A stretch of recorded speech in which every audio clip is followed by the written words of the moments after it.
Guys ഒരു twist ഉണ്ട്. അതായത് നമ്മുടെ ഇന്ത്യൻ എംബസിയിലല്ല നമ്മുടെ പവർ ഓഫ് അറ്റോർണി അറ്റസ്റ്റ് ചെയ്യുന്നത്. ഞാൻ നമ്മുടെ ഇന്ത്യൻ എംബസി കയറി അവിടെ ചെന്ന് ചോദിച്ചു എവിടെയാണ് അറ്റസ്റ്റ് ചെയ്യുന്നത്, എങ്ങനെയാണ് അറ്റസ്റ്റ് ചെയ്യുന്നതെന്ന്. ആ സമയത്ത് അവർ എനിക്കൊരു അഡ്രസ്സ് തന്നു. ഈ അഡ്രസ്സിൽ പോവുകയാണെങ്കിൽ ഇവിടെ നിങ്ങൾക്ക് അറ്റസ്റ്റേഷൻ ചെയ്തു തരുമെന്നാണ് പറഞ്ഞിരിക്കുന്നത്. ഈ അഡ്രസ്സ് ഞാൻ സ്ക്രീനിൽ കാണിക്കാം. അപ്പോൾ ഞാൻ അതിനുശേഷം ഈ അഡ്രസ്സിൽ വന്നു. ഇപ്പോൾ നിങ്ങൾക്ക് കാണാൻ സാധിക്കും, ഇതോ എൻ്റെ ബാക്കിൽ കാണുന്ന ബിൽഡിങ്ങിലാണ് ഈ അറ്റസ്റ്റേഷനും കാര്യങ്ങളൊക്കെ ചെയ്യുന്നത്. 7th ഫ്ലോറിലാണ് ഇത് ചെയ്യുന്നത്. നമ്മൾ ഈ 7th ഫ്ലോറിൽ പോകുമ്പോൾ നമ്മുടെ ഡോക്യുമെൻറ്റ്, എന്തൊക്കെ ഡോക്യുമെൻറ്റാണ് വേണ്ടതെന്ന് ചോദിച്ചു കഴിഞ്ഞാൽ നമ്മുടെ ഒറിജിനൽ പാസ്പോർട്ട് വേണം, നമ്മുടെ ഒറിജിനൽ എമിറേറ്റ്സ് ID വേണം, പിന്നെ നമ്മുടെ പവർ ഓഫ് അറ്റോർണി ആർക്കാണ് കൊടുക്കുന്നത് അയാളുടെ, ഇപ്പോൾ ഇന്ത്യയിലാണെന്നുണ്ടെങ്കിൽ അയാളുടെ ആധാർ കാർഡിൻ്റെ കോപ്പി വേണം. ഇത്തരം ഡോക്യുമെൻറ്റുകളാണ് വേണ്ടത്. പിന്നെ നമ്മൾ അറ്റസ്റ്റ് ചെയ്യാനായിട്ടുള്ള നമ്മുടെ ഡോക്യുമെൻറ്റ്, അതായത് പവർ ഓഫ് അറ്റോർണി ഡോക്യുമെൻറ്റും കൂടെ ഉണ്ടെന്നുണ്ടെങ്കിൽ നമ്മളിവിടെ കൊണ്ട് കൊടുക്കുകയാണെങ്കിൽ അവർ തന്നെ അറ്റസ്റ്റ് ചെയ്ത് തരും. ഇപ്പോൾ സമയം 9 മണി ആയതേ ഉള്ളൂ. 10 മണിയാകുമ്പോഴേ നമുക്കിത് അറ്റസ്റ്റ് ചെയ്ത് കിട്ടത്തുള്ളൂ. അപ്പോൾ ഞാനിപ്പോൾ 9 മണിയായപ്പോൾ സംഭവങ്ങളും കാര്യങ്ങളും, അതായത് ഡോക്യുമെൻറ്റും കാര്യങ്ങളൊക്കെ കൊണ്ട് കൊടുത്തതിന് ശേഷം അവരെല്ലാം ചെക്ക് ചെയ്തു. അവരുടെ ഫ്രണ്ടിലിരുന്ന് തന്നെ നമ്മൾ സൈൻ ചെയ്യണം. സിഗ്നേച്ചർ നമ്മൾ അവരുടെ ഫ്രണ്ടിലിരുന്ന് ചെയ്താൽ മാത്രമേ നമുക്ക് ഇത് അറ്റസ്റ്റ് ചെയ്ത് കിട്ടത്തുള്ളൂ. അപ്പോൾ നമ്മൾ അവിടെ പോവുക, അവിടെ ചെന്നതിന് ശേഷം നമ്മുടെ ഡോക്യുമെൻറ്റും കാര്യങ്ങളൊക്കെ കൊടുക്കുക.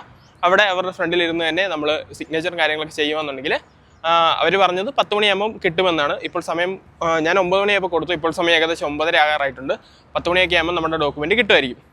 അപ്പോൾ ശരി കേസ്, ഏതായാലും ഈ പവർ ഓഫ് അറ്റോർണിയൊക്കെ അറ്റസ്റ്റ് ചെയ്യാനായിട്ട് നോക്കുന്നവരാണെന്നുണ്ടെങ്കിൽ ഇന്ത്യൻ എംബസിയിലോട്ട് പോകണ്ട. അതിന് പകരം ഞാൻ ഈ അഡ്രസ്സ് കൊടുക്കാം, അതായത് നമ്മുടെ സ്ക്രീനിൽ കൊടുക്കാം. ഈ അഡ്രസ്സിൽ പോയാൽ മതി. ഇവിടെ പോകുകയെന്നുണ്ടെങ്കിൽ നിങ്ങൾക്ക് പെട്ടെന്ന് തന്നെ അറ്റസ്റ്റ് ചെയ്ത് കിട്ടുന്നതായിരിക്കും. 10 മണിക്ക് ശേഷം വരുവാണെന്നുണ്ടെങ്കിൽ എനിക്ക് തോന്നുന്നു ഒരുപാട് ആൾക്കാരില്ല എന്നുണ്ടെങ്കിൽ അപ്പം തന്നെ കിട്ടും. ഞാൻ 9 മണിയായപ്പോൾ വന്നതുകൊണ്ടാണ്, ഓഫീസ് ഓപ്പൺ ആയ സമയത്ത് തന്നെ ഞാനിവിടെ വന്നു. അതുകൊണ്ടായിരിക്കും ഇത്ര സമയം എടുക്കുന്നത്. ഏതായാലും നിങ്ങൾ ഇപ്പം അറ്റസ്റ്റേഷനൊക്കെ ചെയ്യാനായിട്ട് ആഗ്രഹിക്കുന്നവരാണെന്നുണ്ടെങ്കിൽ, അതായത് POV കാര്യങ്ങളൊക്കെ അറ്റസ്റ്റ് ചെയ്യാനായിട്ട് ആഗ്രഹിക്കുന്നവരാണെന്നുണ്ടെങ്കിൽ ആഫ്റ്റർ 10 മണിക്ക് ശേഷം വരുവാണെന്നുണ്ടെങ്കിൽ, എനിക്കൊന്നും ആൾക്കാരില്ല എന്നുണ്ടെങ്കിൽ, ആൾക്കാർ കുറവാണെന്നുണ്ടെങ്കിൽ നിങ്ങൾക്ക് ഉടനെ തന്നെ അറ്റസ്റ്റ് ചെയ്ത് കിട്ടുന്നതായിരിക്കും. അതുപോലെ തന്നെ നമ്മളിപ്പോൾ POI, അതായത് പവർ ഓഫ് അറ്റോർണി അറ്റസ്റ്റ് ചെയ്യുന്നത് എങ്ങനെയാണെന്ന് ഗൂഗിളിലൊക്കെ സെർച്ച് ചെയ്ത് നോക്കുവാണെങ്കിൽ ഗൂഗിളിൽ ലൊക്കേഷൻ കാണിക്കുന്നത് നമ്മുടെ ഇന്ത്യൻ എംബസി ആയിരിക്കും. അതുകൊണ്ട് തന്നെ നമ്മൾ എല്ലാവർക്കും തന്നെ നമുക്കൊരു തെറ്റ് പറ്റാനായിട്ടുള്ള ചാൻസ് ഉണ്ട്.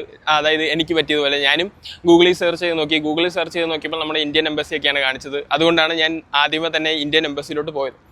പിന്നെ നമ്മുടെ കമൻറ്റ് ബോക്സിൽ വരാൻ പോകുന്ന ഏറ്റവും മെയിൻ ആയിട്ടുള്ള ഒരു കമൻ്റ് ആയിരിക്കും, എത്ര രൂപയാണ് എമൗണ്ട് ആയത്, അതായത് അറ്റസ്റ്റേഷൻ ചെയ്യാനായിട്ട് എത്ര രൂപയാണ് എമൗണ്ട് ആയതെന്നുള്ളത്. അതായത് ഞാനിപ്പോൾ ചെയ്തിരിക്കുന്ന പവർ ഓഫ് അറ്റോർണിക്ക് എനിക്കായിട്ടുള്ള എമൗണ്ട് എന്ന് പറയുന്നത് ഏകദേശം 150 ദിർഹംസിൻ്റെ അടുത്തായിരിക്കും.